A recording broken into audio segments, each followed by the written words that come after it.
Assalamu alaikum wa rahmatullahi wa barakatuh. Bismillahirrahmanirrahim.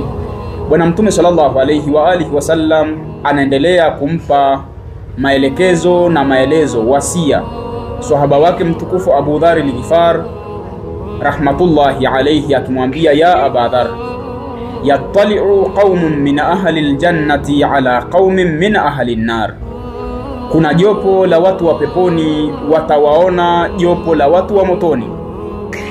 Fayaquluna ma adkhalakumun nar, ikisha watu wa peponi watawauliza watu wa motoni, nyinyi jamaa ni nini kimewaingiza katika moto wa jahannam, mbona mko huku mabwana? Waqad dakhalna aljannata li fadli ta'dibikum wa ta'limikum, na sisi tumeingia peponi kwa fadhila za ilmu mlizotupa na adabu mlizotufunza, tukaingia kupitia hizo, tukaingia peponi. Mbona nyinyi mko huku?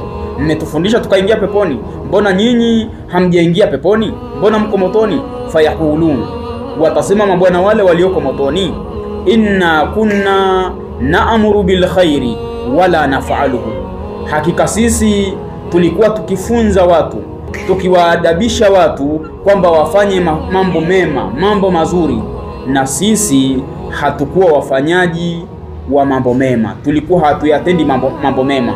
Tunawaamrisha mfanye, na sisi tuko kinyume na yale tunaoamrisha. Mwenyezi Mungu Allah Subhanahu wa Ta'ala tumuombe asitufanye na wala asituchukue katika dunia, ila tuwe ni katika wale watu ambao wanasema na kutenda, wanaamrisha mema na kutenda mema, sio kuamrisha mema alafu unaenda khilafu na mambo mema. Wassalamu alaikum wa rahmatullahi wa barakatuh.